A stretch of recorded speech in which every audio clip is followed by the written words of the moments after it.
ಮುಂದಿನ ಕರ್ತವ್ಯ ಯಾರು ಅಂದ್ರೆ ಪುರಸಭೆ. ಪುರಸಭೆ ಕಮಿಷನರ್ಗಳು, ಮುಖ್ಯಾಧಿಕಾರಿಗಳು ಏನಿದ್ರು, ಹಿಂದೆ ಮುಖ್ಯಾಧಿಕಾರಿ ಪುರಸಭೆ ಕಮಿಷನರ್ ಅವರು ಅಸೆಸ್ಮೆಂಟ್ಗೆ ಎಂಟ್ರಿ ಹಾಕಿ ನಿಮ್ಗೆ ಜಾಗ ತೋರಿಸಬೇಕಾದ್ರು ಅವರ ಡ್ಯೂಟಿ. ಇದನ್ನ ಅವ್ರು ಹೇಳೋರು ಯಾರು ಹೇಳಿಲ್ಲ. ನಾವು ಯಾಕೆ ನಾವು ಇದನ್ನೆಲ್ಲ ಕದ್ದಿದ್ದೀವಿ ಅಂದ್ರೆ, ನಾವು ಹೇಳೋದಕ್ಕಿಂತ ಫಲಾನುಭವಿಗಳು ಹೇಳಿದ್ರೆ ಅವ್ರಿಗೆ ಅರ್ಥ ಆಗ್ಬೋದು ಅಂತೇಳಿ ನಾವು ನಿಮ್ಮನ್ನೆಲ್ಲ ಕಸಿರೋದು. ಅವ್ರಿಗೆ ಅರ್ಥ ಆಗ್ಲಿಲ್ಲ ಅಂದ್ರೆ ಮುಂದಿನ ಪ್ರತಿಭಟನೆ ಸಭೆಯಲ್ಲಿ ಅರ್ಥ ಮಾಡಿಸ್ತೀವಿ ನಾವು. ಯಾಕೆಂತಂದ್ರೆ ಎಷ್ಟು ಅನ್ಯಾಯಗಳನ್ನ ಮಾಡ್ತಾ ಇದ್ದಾರೆ ಅಂದ್ರೆ, ಬಿಡಿ ಒಳಗಡೆ ಕೂತ್ಕೊಂಡು ಪುರಸಭಾ ಎಂಪ್ಲಾಯ್ಸ್ ಅವರ ಹೆಸರಿನಲ್ಲಿ ಸೈಟ್ಗಳ ಮಂಜುನಾಥ್ ಬಡಾವಣೆಯಲ್ಲಿ, ಲಾಲ್ಬಾಗ್ ಬೀದಿಲಿ, ವಾಂಡೆ ಮನೆಯಲ್ಲೂ ಕೆಲವು ಮನೆಗಳು ತಗೊಂಡು ಬೇರೆ ಬೇರೆ ಹೆಸರಿನಲ್ಲಿ ಪುರಸಭೆ ನೌಕರಿ ತಗೊಂಡು ಸಂಬಳ ತಗೊಂಡು ಲೋಕತೆಗೆ ಮುಳ್ಳಾಕಬೇಕು. ಕಾನೂನು ಬಡು ಸಿಗೋ ಸೌಲಭ್ಯ ಕಿತ್ಕೊಂಡಿದ್ದಾರೆ. ಇದನ್ನೆಲ್ಲ ತಂದ್ಬಿಟ್ಟು ಬೀದಿಗೆ ಎದ್ಬಿಡ್ತೀವಿ ನಾವು. ಅದಷ್ಟೇ ಅಲ್ಲ, ಇವ್ರು ಎಲ್ಲೆಲ್ಲಿ ಏನೇನ್ ಮಾಡಿದ್ದಾರೆ 20 ವರ್ಷದಿಂದ ಎಲ್ಲವೂ ನಾನು ಒಬ್ಬ ಪತ್ರಕರ್ತನಾಗಿ ಎಲ್ಲವೂ ಕಲೆಕ್ಟ್ ಮಾಡಿ ಇಟ್ಟಿದ್ದೀನಿ. ನಿಮ್ಮ ಸಮಸ್ಯೆನ ಅವರು ಬಗೆಹರಿಸ್ತಿಲ್ಲ ಅಂದ್ರೆ ಅದು ಯಾವ ಹೋರಾಟ ಮಾಡೋಕ್ಕೂ ರೆಡಿ ಇದ್ದೀನಿ. ಎಲ್ಲಿ ಬಂದು ಕೊಡಲ್ಲ, ಬೇಕಾದ್ರೆ ತಂದಿದ್ರೆ ಅವ್ರಿಗೆ ನಮ್ಮ ಕೇಸ್ ಹಾಕೊಳ್ಳಿ, ನಾವು ರೆಡಿ ಇದ್ದೀವಿ. ಆಮೇಲೆ ಇವಾಗ ಬಂದಂತ ಒಂದು ವಿಚಾರ, ಈಗ ಜಿಲ್ಲಾಧಿಕಾರಿಗಳು ನೋಡಿ, ಇಲ್ಲಿ ರಾಜಕೀಯ ಇಲ್ಲ, ಕೌನ್ಸಿಲರ್ ಇಲ್ಲ, ಯಾರು ಇಲ್ಲ. ಜಿಲ್ಲಾಧಿಕಾರಿಗಳು ಇವತ್ತು ಈ ಒಂದು ಪುರಸಭೆಗೆ ಆಡಳಿತಾಧಿಕಾರಿಗಳು ಮುಖ್ಯವಾಗಿ ಅವರು ಈ ಜಾಗಕ್ಕೆ ಬರಬೇಕು. ಅವ್ರ ಹತ್ರ ಸಮಸ್ಯೆ ಹೇಳ್ಕೋಬೇಕು. ನೀವು ಮಾಡಿರೋ ಜನದ್ರೋಹ ಕೆಲಸಗಳಿದೆಯಲ್ಲ ಅದನ್ನ ಅವ್ರ ಗಮನಕ್ಕೆ ತರಬೇಕು. ಇವ್ರು ಯಾರು ತರಲ್ಲ, ನಮ್ಗೆ ನಂಬಿಕೆ ಇಲ್ಲ. ಅದಾಗುತ್ತೆ. ಸದ್ಯದಲ್ಲೇ ಆಶ್ರಯ ಸಮಿತಿದು ಸಭೆ ನಡೀಬಹುದು. ಜಿಲ್ಲಾಧಿಕಾರಿಗಳ ನೇತೃತ್ವದಲ್ಲಿ ನಡೀತದೆ. ಆ ವಿಚಾರವನ್ನು ನಾವು ಮುಟ್ಟಿಸ್ತೀವಿ. ಇದೇ ರೀತಿ ನಿಮ್ಮನ್ನು ಕಳಿಸ್ತೀವಿ. ಅಷ್ಟೊಂದ್ಗಡೆ ಇವರೇನಾದ್ರು ಅಷ್ಟೊಂದು ಕೊಟ್ಟು ನಿಮ್ಗೆಲ್ಲ ನಿವೇಶನ ಮಾಡಲಿಕ್ಕೆ ಕಾರ್ಯಕ್ರಮವನ್ನು ಹಮ್ಮಿಕೊಂಡ್ರೆ ಅವ್ರು ನಿಮ್ಮನ್ನು ಕರೆಯೋಲ್ಲ. ನಿಮ್ಮ ಸೈಟ್ಗಳನ್ನ ತಗೊಂಡಾಗ ಎಲ್ಲಿ ಆಗಿದೆ. ಇಲ್ಲಿ ಈ ಬಡ ಅವರೇನು ಹೇಳ್ತಾರೆ, ಇವತ್ತವ್ರಿಗೆ ಯಾಕೆ ಪೆಂಡಿಂಗ್ ಇಟ್ಟು ಅಂದ್ರೆ ಅವರೆಲ್ಲ ಕೆಲವರು ಶ್ರೀಮಂತಿದ್ದಾರೆ, ಬಡವರು ಪೂರ್ತಿ ಇಲ್ಲ, ಶ್ರೀಮಂತರಿದ್ದಾರೆ ಅಂತ ಇವ್ರು ಆಗ್ತಾರೆ. ಶ್ರೀಮಂತರಿದ್ದಾರೋ ಇಲ್ಲೋ ಅನ್ನೋದನ್ನ ಜಿಲ್ಲಾಧಿಕಾರಿಗಳು ಪಟ್ಟಿ ಮಾಡಿದ್ದಾರೆ, ತಹಸೀಲ್ದಾರ್ ವಿತರಣೆ ಮಾಡಿದ್ದಾರೆ. ಇವ್ರಿಗೇನು ಯೋಗ್ಯತೆ ಇದ್ರ ಬಗ್ಗೆ ಮಾತಾಡಕ್ಕೆ, ಇವ್ರು ಯಾವ ಪೆಂಡಿಂಗ್ ಇರ್ಸಕ್ಕೆ. ನೀವು ಭಕ್ತರು, ನೀವು ಯಾರು ಕೇಳಿದ್ರು ಓಟ್ ಹಾಕುತ್ತೀರಿ. ದಯವಿಟ್ಟು ನನ್ನ ಮನವಿ, ನಾಳೆ ತಕ್ಷಣ ಗೊತ್ತಿರೋನ್ನ ಗೆಲ್ಲಿಸ್ತೀನಿ. ಮುನ್ಸಿಪಾಲಿಟಿ ನಮ್ಮ ಹೋರಾಟಕ್ಕೆ ನಿಮ್ಮ ಬೆಂಬಲ ನಮ್ಮ ಜೊತೆಲೇ ಇರಬೇಕು. ನೀವು ನಮ್ಮ ಜೊತೆ ನಿಂತರೆ ಮಾತ್ರ ಇದಾಗಲೇ ಗೊತ್ತು. ಇಲ್ಲ ಅಂದ್ರೆ ಇವತ್ತೇನು ಕಾರ್ಯಕ್ರಮ ಆಗಿದೆ, ನಾಳೆ ಮಾತಾಡ್ತಾ ಇದ್ವಿ, ಮಾತಾಡ್ಬಿಟ್ಟು ಮನೆಗೆ ಬರ್ತೀವಿ, ನೀವು ಮನೆಗೆ ಬರ್ತೀವಿ. ಇನ್ನು 20 ವರ್ಷ ಆದ್ರೂ ನಿಮ್ಗೆ 20 ತಕ್ಕಂತೆ ನಿವೇಶನ ಕೊಡಲ್ಲ. ಇದು ನಿವೇಶನಗಳು ಸಿಗೋವರೆಗೆ ಎಲ್ಲಾ ತರದ ಕಾರ್ಯಕ್ರಮಗಳನ್ನು ನಾವು ಹಾಕೋಣ. ಪುರಸಭೆಗೆ ಬೀಗ ಚೆಲ್ಲು ಹೊರಗಡೆ ನಿಲ್ಲಿಸೋಕ್ಕೂ ನಾವು ರೆಡಿ ಇದೀವಿ. ಆದ್ರೆ ಇವತ್ತಿಂದ ಏನಾಗಿದೆ, ಇವತ್ತು ಪ್ರಾರಂಭ 22 ವರ್ಷ ಆದ್ಮೇಲೆ ನಾವು ಪ್ರಾರಂಭ. ಇನ್ನೂ ಕೆಲವು ಮುಖಂಡರುಗಳು ಬಹಳಷ್ಟು ಜನ ವಿಚಾರಗಳ ಇನ್ಫಾರ್ಮೇಶನ್ ಕೊಡೋರಿದ್ದಾರೆ. ಯಾಕಂದ್ರೆ ಇರೋ ವಿಚಾರಗಳನ್ನ ನಾನು ಒಬ್ಬನೇ ಮಾತಾಡ್ಬಿಟ್ರೆ ಸರಿ. ಯಾಕಂದ್ರೆ ನಾನು ಈ ಒಂದು ಸರ್ವಿಸಲ್ಲಿ ನೀವು ತವಾಗಿ ಕೆಲಸ ಮಾಡ್ತಾರೋ ನಾವು ಒಂದು ತಾವೆಲ್ಲ ದಯಮಾಡಿ ತಿಳ್ಕೊಬೇಕು. ಹಿಂದೆ ಪುರಸಭೆಯಲ್ಲಿ ಸೈಟ್ ಕೊಡ್ತೀವಿ, ಎಲ್ಲ ಅರ್ಜಿ ಹಾಕಿ ಅಂತೆಲ್ಲ ಹೇಳೋರು. ಎಲ್ಲ ಆನ್ಲೈನಲ್ಲಿ ಅರ್ಜಿ ಹಾಕಿದ್ದಾರೆ. ಯಾರು ಇವ್ರ ಅಪ್ಪ ಮೇಲೆ ಜಾಗ ಇದೆ ಖಾಲಿ, ನಿಮ್ಗೆ ನಿಮ್ಗೆ ಕೊಟ್ಟರು ಆಸ್ಪತ್ರೆ ಕೊಟ್ಟರು ಜಾಗ ಖಾಲಿ ಬಿಟ್ಟು ಯಾವ ಜಾಗನೂ ಖಾಲಿ ಇಲ್ಲ. ಎಲ್ಲಿ ಸೈಟ್ ಕೊಡ್ತಾರೆ ಇವರು? ನಿಮ್ಗೆ ಕೊಡೋದು ಯೋಗ್ಯತೆ ಇಲ್ಲದ್ಮೇಲೆ ಯಾಕೆ ಕಾಲ್ ಮಾಡಬೇಕು? ಇದನ್ನ ಯಾರು ಕೇಳ? ನಾವು ಕೇಳಿದ್ರೆ ಇಷ್ಟ. ಇವ್ರು 25 ವರ್ಷದಿಂದ ಕೊಟ್ಟರು ಆಸ್ಪತ್ರೆಗಳಿಗೆ ಜಾಗ ಇದೆ, ಜಾಗ ಇದೆ, ಎಲ್ಲ ಕಾರ್ ಬೇಕಾಗಿದೆ. ಅದನ್ನ ಕೊಡಕ್ಕೆ ಇವ್ರು ಯೋಗ್ಯತೆ ಇಲ್ಲ.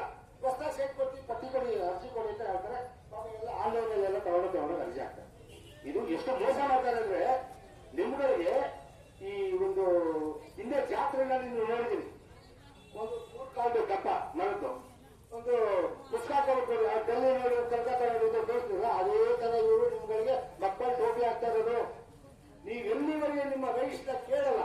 ಇವತ್ತು ನಿಮ್ಗೆ ನಕ್ಷತ್ರ ಸಿಕ್ಕಿದೆ, ನಿಮ್ಮ ಸೈಟ್ಗಳಿಗೆ ನೀವೇ ಓನರ್ಗಳು ಯಾರು ಕೊಡ್ಬೇಕಾಗಿಲ್ಲ. ಇವ್ರು ಯಾರು ಕೊಡಕ್ಕೆ ಕೊಟ್ಟಿದ್ದಾರೆ ಡಿ ಸಿ ಅವರು. ಆದ್ರೆ ನಿಮ್ ಜಾಗ ಯಾವುದು ಅಂತ ಗೊತ್ತಿಲ್ಲ. ಅದು ಯಾರು ತೋರಿಸ್ಬೇಕು? ನಾವು ತೋರ್ಸಕ್ಕಾಗುತ್ತಾ? ನಮಗೂ ಗೊತ್ತಿಲ್ಲ. ಇವ್ರು ತೋರಿಸ್ಬೇಕು. ನಾವು ಹೇಳ್ತಾ ಇದೀವಿ. ಇವರು ಕಾರ್ಯಗತ ಚಟುವಟಿಕೆ ಸ್ಟಾರ್ಟ್ ಮಾಡಿ ಕ್ಲೀನ್ ಮಾಡಿ ರೋಡ್ ಮಾಡಿ ನಿಮ್ಗೆ ಜಾಗ ಕೊಡೋಕೆ ಬಂದಾಗ ನಿಮ್ಗೆ ವಿಚಾರ ಗೊತ್ತಾಗುತ್ತೆ. ಇದಾದ ನೆಕ್ಸ್ಟ್ ಡೇ ಅವ್ರು ಏನು ಹೇಳಿದ್ರು ನಾವು ಕೇಳ್ಕೊಂಡು ಹೋಗಲ್ಲ, ನಿಮ್ಮನ್ನೆಲ್ಲ ಕರಿತೀವಿ. ಅವ್ರು ಏನೇನು ಮಾಡ್ತಾರೆ ನಿಮ್ ಮುಂದೆ ಹೇಳಿ, ನಾವು ಇನ್ನೊಂದು 15-20 ಬಿಟ್ಟು ನಾವು ಇನ್ನೊಂದು ಸಭೆ ಕರಿತೀವಿ. ಅವಾಗೆಲ್ಲ ಇವಾಗ ಯಾರು ಬಂದು ಸಹಕಾರ ಕೊಟ್ಟಿದ್ವಿ ಅದೇ ರೀತಿ ಬರಬೇಕು.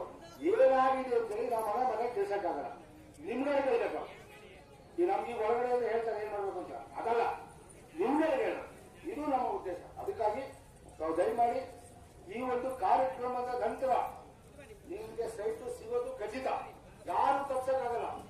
ಇವರು ಅದು ಇದು ರಾಷ್ಟ್ರ ಮಾಡ್ತಿದ್ರೆ ಕಾನೂನು ಕಟ್ಟಲೆ ಕೋರ್ಟ್ ಕಚೇರಿಗೆ ನಾವು ಹೇಳಿದ್ವಿ, ನೀವು ಯಾರು ₹1 ಕೊಡೋದು ಬೇಡ, ನಾವು ಕಾನ್ಫಿಡೆನ್ಸ್ ಹಾಕ್ತೀವಿ. ಯಾಕಂದ್ರೆ ಕೆಲವು ಏಜೆಂಟ್ಗಳಿದ್ದಾರೆ, ಸೈಟ್ ಕೊಡ್ತೀವಿ, 10 ಪತ್ರ ಕೊಡ್ತೀವಿ, 10 ಕೊಡ್ತೀವಿ ಅಂದ್ಬಿಟ್ಟು ನಾವು ಯಾಕೆ ₹1 ಯಾರಿಗೂ ಕೊಡ್ಬೇಡಿ ಆ ಥರ ಯಾರು ಕೇಳಿದ್ರೆ ನಾವು ಸಮಿತಿಗೆ ಕಂಪ್ಲೇಂಟ್ ಮಾಡಿದ್ವಿ. ಉದ್ದೇಶ ಅಂದ್ರೆ ಕಷ್ಟದಿಂದ ಜೀವನ ಮಾಡ್ತಾವ್ರೆ ಇವ್ರು ಕಾಸು ಕೊಡ್ತಿಲ್ಲ ಅಂತ ರೆಡಿ ಆಗ್ತೀವಿ, ನಾವು ರೆಡಿ ಇಲ್ಲ. ಯಾಕಂದ್ರೆ ಕಷ್ಟಗಳು ಯಾರನ್ನ ತಿಳ್ಕೋಬೇಕಾದ್ರೆ ನಾವು ಕಷ್ಟಗಳು ಅನುಭವಿಸಿ ನಾವು ನಿಂತಿರೋರು.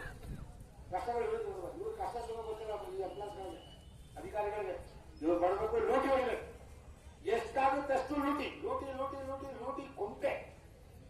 ಅದು ಮುಂದಿನ ಸಭೆಯಲ್ಲಿ ದಾಖಲಾತಿಗಳ ಸಮೇತ ನಾವು ಪ್ರೊಡ್ಯೂಸ್ ಮಾಡಕ್ ರೆಡಿ ಇದ್ದೀವಿ. ನಾವು ಅದು ಯಾವಾಗ ನಿಮ್ ಕೆಲಸ ಮಾಡಕ್ ಆಸಕ್ತಿ ತೋರಿಸಿದಾಗ ನಾವು ಮಾಡಲೇಬೇಕಾಗ್ತದೆ, ನಿಮ್ ಪರವಾಗಿ ನಾವು ಮಾಡ್ಬೇಕಾಗ್ತದೆ. ವಿಡಿಯೋ ರೆಕಾರ್ಡ್ ಮಾಡ್ಕೊಳ್ಳಿ, ನಮಗೆ ಡೆಫರ್ಮೇಷನ್ ಕೇಸ್ ಹಾಕಲ್ಲ, ನಾವೆಲ್ಲ ನೋಡ್ತೀವಿ. ನಮ್ಮ ಹೋರಾಟ ನ್ಯಾಯದ ಪರ.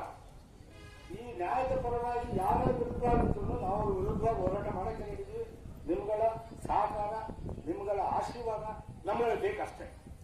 ಇಷ್ಟು ಮಾತಾಡಿ ನಾವು ಧೈರ್ಯವಾಗಿರಿ. ನಿಮ್ಗೆ ಇಲ್ಲಿ ಒಳ್ಳೇದಾಗುತ್ತೆ, ಇವ್ರು ಒಳ್ಳೇದು ಮಾಡ್ತಾರೆ. ನೀವು ಯಾರ ಹಕ್ಕುನಾಸ್ತಿನ ಹೊಡೆಯಕ್ಕೆ ಹೋಗ್ತಾ ಇಲ್ಲ, ಯಾರ ಹಕ್ಕುನಾಸ್ತಿನ ಹೊಡಿತಾ ಇರ್ತಲ್ಲ, ಅಥವಾ ಕಮಿಷನರ್ ಡಿಸಿದ ತಹಸೀಲ್ದಾರ್ ಬಿಟ್ಟಾದ ತಹಸೀಲ್ದಾರ್ ಪರ ಕೊಡೈತೆ ಕೇಳ್ತಲ್ಲ.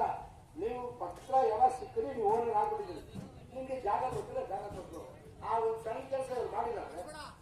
ಇವ್ರು ಇರೋದೇ ಬೇಡ, ಇಲ್ಲಿ ಇವ್ರು ಇರೋದೇ ಬೇಡ, ನಮ್ಗೆ ಅವಶ್ಯಕತೆ ಇಲ್ಲ. ಬೀಗ ಅದು ಆ ದಿನ ಬರ್ತದೆ, ಅದಕ್ಕೆ ಅವಕಾಶ ಅವ್ರು ಕೊಡ್ಬೇಕಷ್ಟೇ. ನಮ್ಮನ್ನು ಬೇಗ ದೇಶಕ್ಕೆ ಬಿಡ್ತೀವಿ ನಾವು.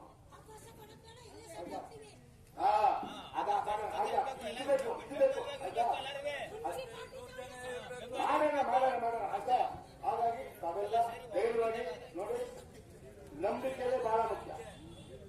ನಾವು ಇಲ್ಲಿ ನಿಮ್ನೆಲ್ಲ ಕರೆದು ಇಲ್ಲಿ ಟೋಪಿ ಹಾಕಿ ಸಿಗ್ನೇಚರ್ ಮಾಡಿಸ್ಕೊಂಡು ನಾವೇನು MLA ನಿಲ್ಬೇಕಾಗಿಲ್ಲ. ಹೇಳಿ ಇಲ್ಲೆಲ್ಲ ಸೈನ್ ಹಾಸ್ಬಿಟ್ಟು ನಾವು MLA ನಿಲ್ಬೇಕಾಗಿಲ್ಲ. ನಿಮ್ನೆಲ್ಲ ಕಳ್ಬಿಟ್ಟು ಮಕ್ಕಳು ತಗೋಬೇಕು, ನಾವು ಎಲೆಕ್ಷನ್ ನಿಲ್ಬೇಕಾಗಿಲ್ಲ. ನಾವು ಎಲೆಕ್ಷನ್ 15 ವರ್ಷದಿಂದ ನಿಂತೆಲ್ಲ ಬಿಟ್ಬಿಟ್ಟಿದ್ವಿ. ನಾವು ಯಾವ ಚುನಾವಣೆ ಬೆಳಕಂದ್ರೆ 3 ತಾಸು ಮನೆಯಲ್ಲಿ ಸಿಗಲ್ಲ ಅಂತಂದ್ರೆ ಸಿಗೋದೇ ಇಲ್ಲ. ಆಯ್ತಾ, ಹಿಂಗಾಗಿದೆ. ನೀವು ಭರವಸೆ ಹೇಳಿ, ನಿಮ್ಮ ಹೋರಾಟಕ್ಕೆ ಆ ದೇವರು ಆಶೀರ್ವಾದ ಮಾಡ್ತಾನೆ, ನಮಗೂ ಆಶೀರ್ವಾದ ಮಾಡ್ತಾನೆ. ನಿಮ್ಗೆ ನಮ್ಗೆ ಇಲ್ಲಿ ಏನು ಕೇಳ್ಬೇಕು ನೋಡಿ, ನಿಮ್ಮ ಶಕ್ತಿನೇ ನಮಗೆ. ಹೆಣ್ಣುಮಗಳು ನಮ್ಮ ವಂಶದ ಋಣ ತೀರಿಸಬೇಕು. ನಿಮ್ಮ ಸರ್ವಿಸ್ಗೆಲ್ಲ ಸೈಟ್ ಕೊಟ್ಟು ಮನೆ ಮಾತಾಡಿ ನಿಮ್ಮ ಹೆಸರು ಉಳಿಸ್ಕೊಳ್ಬೇಕು. ಒಂದು ಪಕ್ಷ ಯಾರು ಕೈಗೊಂಬೆ ಆಗಿ ನೀವೇ ನಾವು ನೆಗ್ಲೆಕ್ಟ್ ಮಾಡಿದ್ರೆ ನಾವು ಬೇರೆ ತಪ್ಪು ತಗೊಳ್ಬೇಕಾಗ್ತದೆ. ಶಿಲ್ಪ ಶಿಕ್ಷಕರಲ್ಲಿ ನಾವು ಸೈಕಲ್ ಕೊಡ್ಬಿಟ್ಟು ನೀವು ಅವಮಾನ ಮಾಡ್ಬೇಕಾಗ್ತದೆ. ಅದಕ್ಕೆ ನಾವು ರೆಡಿ ಇಲ್ಲ. ನೀವು ಅವಕಾಶ ಮಾಡ್ಕೊಳ್ಬೋದು. ನೀವು ಹೆಣ್ಮಕ್ಳಾಗಿದೆ, ನಮ್ಮೂರಿಗೆ ಮಗಳಾಗಿದೆ, ನಮ್ಮೂರಿನ ಮೇಲೆ ನಿಮಗೆ ಪ್ರೀತಿ ವಾತ್ಸಲ್ಯ ಇದ್ರೆ ನೀವು ಅದನ್ನ ತೀರಿಸಿ ದಯಮಾಡಿ. ಬೃಹತ್ ಪ್ರತಿಭಟನೆ ಮತ್ತು ಧರಣಿಯನ್ನ ಕೊಟ್ಟಿದ್ದೀರಾ. ಸೊ ಉದ್ದೇಶ ಮತ್ತು ವಿಚಾರ ಎರಡೂ ಕೂಡ ಸ್ಪಷ್ಟವಾಗಿದೆ ಮತ್ತು ಸರಿ ಕೂಡ ಹೌದು. ಯಾಕೆಂದ್ರೆ ಹುಣಸೂರಿನ ಪ್ರಜೆಯಾಗಿ ನಾನು ಕೂಡ ನಿಮ್ಮೊಂದಿಗೆ ಇದ್ದೀನಿ ಅಂತ ಮೊದಲನೇ ಅಂಶನ ಹೇಳಲಿಕ್ಕೆ ಇಷ್ಟಪಡ್ತೀನಿ.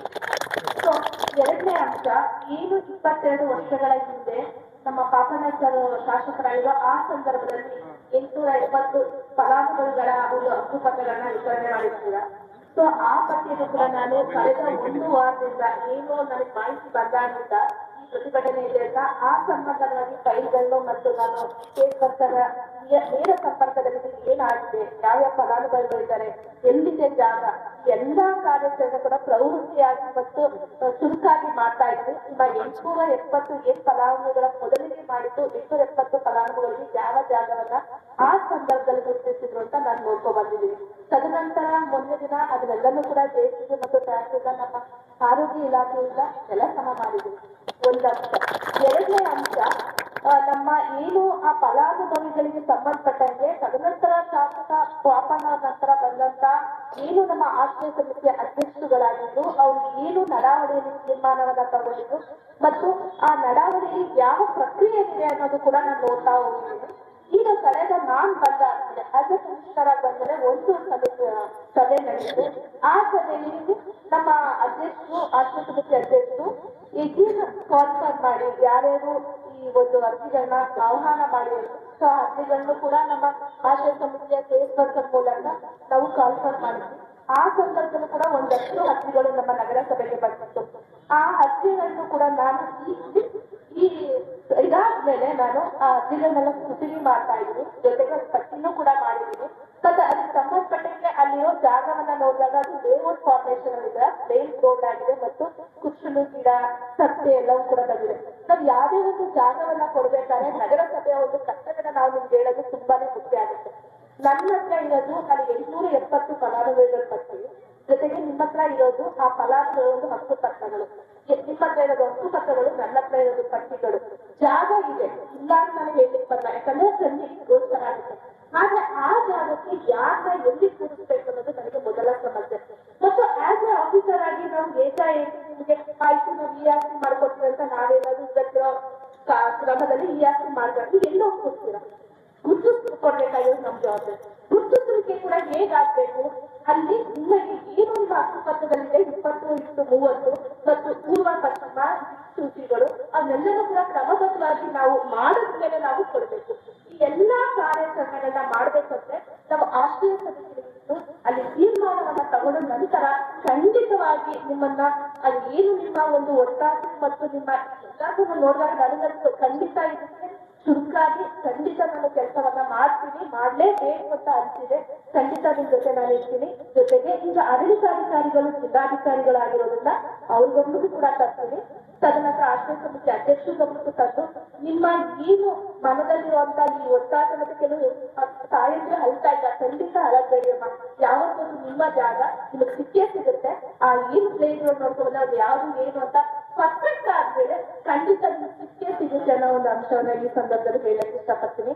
ಜೊತೆಗೆ ನಮ್ಮ ನಗರಸಭೆ ಯಾವಾಗಲೂ ಕೂಡ ಇರುತ್ತೆ. ದಯವಿಟ್ಟು ಯಾವುದೇ ರೀತಿ ನಗರಸಭೆ ಬಗ್ಗೆ ತಪ್ಪಾಗಿ ತಿಳ್ಕೊಬೇಡಿ. ನಮ್ಮದು ನಗರಸಭೆ ಏನು ಹುಟ್ಟಿದಾದ್ರಿಂದ ಒಂದು ಸಾಯವರೆಗೂ ಕೂಡ ಕೊಡುವಂತ ಒಂದು ಸರ್ವಿಸ್ ಯಂತ್ರ. ಯಾಕಂದ್ರೆ ಬರ್ತ್ ಸರ್ಟಿಫಿಕೇಟ್ ಇಂದ ಡೆತ್ ಸರ್ಟಿಫಿಕೇಟ್, ಈ ಆಸ್ತಿ ಇರ್ಬೋದು, ಸ್ವಚ್ಛತೆ ಇರ್ಬೋದು, ನಮ್ದು ಕಾರ್ಯವ್ಯಾಪ್ತಿ ಇದೆಯಲ್ಲ ನಗರಸಭೆ ತುಂಬಾ ಜಾಸ್ತಿ ಇದೆ. ಬಟ್ ಆ ನಂತರ ಮಾಡಲ್ಲ ಅಂತ ಖಂಡಿತ ಎಲ್ಲ ಕೆಲಸವನ್ನ ಮಾಡ್ಲಿಕ್ಕೆ ನಾವು ನಗರಸಭೆ ಆಯುಕ್ತರಿಗೆ ಒಂದರ ಇಲ್ಲಿ ಕೆಲಸ ಅನ್ಕೊಂಡು ಖಂಡಿತ ನಿಮಗೆ ನ್ಯಾಯವನ್ನ ಒದಗಿಸೋದ್ರ ಜೊತೆ ನಾನು ಇರ್ತೀನಿ ಅಂತ ಈ ಸಂದರ್ಭದಲ್ಲಿ ದಯವಿಟ್ಟು ಧರಣಿಯನ್ನ ಮುಕ್ತಾಯಗೊಳಿಸ್ತೀನಿ.